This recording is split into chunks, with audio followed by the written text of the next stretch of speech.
ବଡ଼ ବିପଦ ଚୀନରେ ପୁଣି ଆଉ ଏକ ଅଜଣା ଭୂତାଣୁ ଆତଙ୍କ ଚିନ୍ତାରେ ଭାରତ।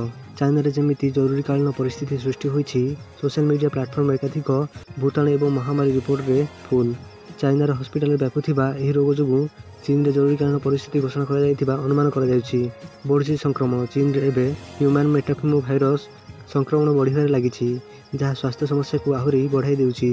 ଅଜଣା ଭୂତାଣୁ ଯୋଗୁଁ 170 ଜଣଙ୍କର ମୃତ୍ୟୁ ସୂଚନା। ବର୍ତ୍ତମାନ ସୁଦ୍ଧା ଚୀନରେ 7,834 ସଂକ୍ରମିତ ଚିହ୍ନଟ ହୋଇଛନ୍ତି। ଚୀନର କିଛି ସ୍ଥାନରେ ଜରୁରୀକାଳୀନ ପରିସ୍ଥିତି ଘୋଷଣା କରାଯାଇଛି। ବିଶ୍ୱ ସ୍ୱାସ୍ଥ୍ୟ ସଂଗଠନର କଡ଼ା ନଜର। ଭୂତାଣୁ ନେଇ ନିର୍ଦ୍ଦେଶାବଳୀ ଜାରି କରିପାରେ WHO। ଚୀନର ବିଭିନ୍ନ ମେଡିକାଲରେ ସଂକ୍ରମିତ ଭିଡ଼। ଚୀନ ସରକାର ଏଯାଏଁ କୌଣସି ଘୋଷଣା କରିନାହାନ୍ତି। 24 ଘଣ୍ଟାରେ ଚାଷୀଙ୍କ ଆକାଉଣ୍ଟକୁ ଆସିବ କ୍ଷତିପୂରଣ ଟଙ୍କା। ରାଜ୍ୟ ସରକାରଙ୍କ ବଡ଼ ଘୋଷଣା। ଓଡ଼ିଶାର ଚାଷୀଙ୍କ ପାଇଁ ରାଜ୍ୟ ସରକାରଙ୍କ ବଡ଼ ଘୋଷଣା।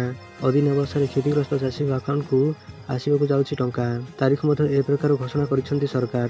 ଅଦିନିଆ ବର୍ଷାରେ ଉଜୁଡ଼ି ଯାଇଥିବା ଚାଷୀଙ୍କ ଫସଲର କ୍ଷୟକ୍ଷତିର ଆକଳନ ସରିଛି। ସବୁ ଜିଲ୍ଲାରେ ରିପୋର୍ଟ ମଧ୍ୟ ସରକାରଙ୍କ ପାଖରେ ପହଞ୍ଚିଛି। ସରକାର ଦିନେ ଦୁଇ ଦିନ ଭିତରେ ଚାଷୀଙ୍କୁ କ୍ଷତିପୂରଣ ଯୋଗାଇ ଦେବେ। ଏନେଇ ବଡ଼ ଘୋଷଣା କରିଛନ୍ତି ସମବାୟ ମନ୍ତ୍ରୀ ପ୍ରଦୀପ ବଳସାମନ୍ତ। ବୀମା କରିଥିବା ଚାଷୀମାନଙ୍କୁ ଉଭୟ ପଟୁ ସହାୟତା ମିଳିବ ବୋଲି ସେ କହିଛନ୍ତି। କର୍ମଚାରୀଙ୍କ ପାଇଁ ବଡ଼ ଖବର। 18 ମାସର ବକେୟା ରାଶିକୁ ନେଇ ଆସିଲା ନୂଆ ଅପଡେଟ୍। 2025 ବର୍ଷ ସମସ୍ତେ ଖୁବ୍ ଧୁମଧାମରେ ସ୍ୱାଗତ ଜଣାଇଛନ୍ତି। ତେବେ କିଛି ଲୋକଙ୍କ ପାଇଁ ଭଲ ବ୍ୟବସ୍ଥା ହେବାକୁ ଯାଉଛି। ଗତ ବର୍ଷରେ କର୍ମଚାରୀଙ୍କ 18 ମାସର ଡିଏ ବକେୟା ବିଷୟରେ ଆଲୋଚନା ହୋଇଥିଲା। ବର୍ତ୍ତମାନ ଏହି ବକେୟା ରାଶି ଉପରେ ନୂଆ ଅପଡେଟ୍ ସାମ୍ନାକୁ ଆସିଛି। ଯଦିଓ ଡିଏ ସହ ଜଡ଼ିତ ବକେୟା ଉପରେ ସରକାର ନୀରବ ରହିଛନ୍ତି, ତଥାପି ନୂଆ ବର୍ଷରେ କର୍ମଚାରୀଙ୍କ ଅପେକ୍ଷା ଶେଷ ହେବାକୁ ଯାଉଛି ବୋଲି ସୂତ୍ରରୁ ପ୍ରକାଶ ପାଇଛି। ନୂଆ ବର୍ଷ ଆରମ୍ଭରୁ ଚମକାଇଲା ବାବା ଭେଙ୍କାଙ୍କ ଭବିଷ୍ୟବାଣୀ। ନୂଆଦିଲ୍ଲୀ। ବିଶ୍ୱର ପ୍ରସିଦ୍ଧ ଭବିଷ୍ୟବକ୍ତା ବାବା ଭେଙ୍କା 2025ରେ ମନୁଷ୍ୟର ବିଲୁପ୍ତ ହେବାର ପୂର୍ବାନୁମାନ କରିଛନ୍ତି, ଯାହା ବର୍ତ୍ତମାନ ଚର୍ଚ୍ଚାରେ ଅଛି। ଅତୀତରେ ତାଙ୍କ ଦ୍ୱାରା କରାଯାଇଥିବା ଅନେକ ଭବିଷ୍ୟବାଣୀ ସତ୍ୟ ହୋଇଛି। ନୂଆ ବର୍ଷ ଆରମ୍ଭ ହୋଇଛି। ଜ୍ୟୋତିଷ ଏବଂ ଜ୍ୟୋତିଷଙ୍କ ଅନୁଯାୟୀ ନୂତନ ବର୍ଷ 2025 ବହୁତ ଭୟାନକ ହୋଇପାରେ। ନୂଆ ବର୍ଷରେ ମଣିଷ ବିଲୁପ୍ତ ହେବା ବିଷୟରେ ବାବା ଭେଙ୍କା କାହିଁକି କହିଥିଲେ ଆପଣ ଜାଣନ୍ତି କି? 2025 ପାଇଁ ବାବା ଭେଙ୍କାଙ୍କ ପୂର୍ବାନୁମାନ ଅନୁଯାୟୀ ନୂତନ ବର୍ଷରେ ମଣିଷମାନଙ୍କ ପାଇଁ ଏକ ବଡ଼ ବିପଦ ହେବାକୁ ଯାଉଛି, କିମ୍ବା ଅନ୍ୟ ଅର୍ଥରେ ସମସ୍ତେ ବିଲୁପ୍ତ ହୋଇପାରନ୍ତି।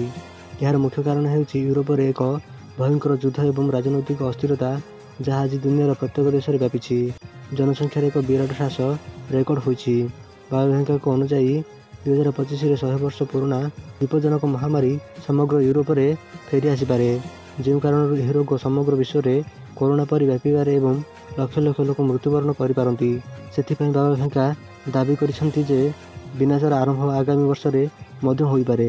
ଆଜି କେତେ ରହିଛି ପେଟ୍ରୋଲ ଦର ଜାଣନ୍ତୁ ଆପଣଙ୍କ ସହରରେ କେତେ? ଆଜି ସାରା ଦେଶର ପେଟ୍ରୋଲ ଡିଜେଲର ମୂଲ୍ୟ ପ୍ରକାଶ ପାଇଛି। କିଛି ସ୍ଥାନରେ ଦର ବୃଦ୍ଧି ପାଇଥିବା ବେଳେ ଆଉ କିଛି ସ୍ଥାନରେ ଦର ସ୍ଥିର ରହିଛି। ଆସନ୍ତୁ ଜାଣିବା କେଉଁ ସହରରେ କେତେ ରହିଛି ଡିଜେଲ ଓ ପେଟ୍ରୋଲ ମୂଲ୍ୟ। ଭୁବନେଶ୍ୱରରେ ଆଜି ପେଟ୍ରୋଲ ଦର ବୃଦ୍ଧି ପାଇ 100.93 ପଇସା ରହିଥିବା ବେଳେ ଡିଜେଲ ଦାମ ପ୍ରତି ଲିଟର ପିଛା 92.51 ପଇସା ରହିଛି।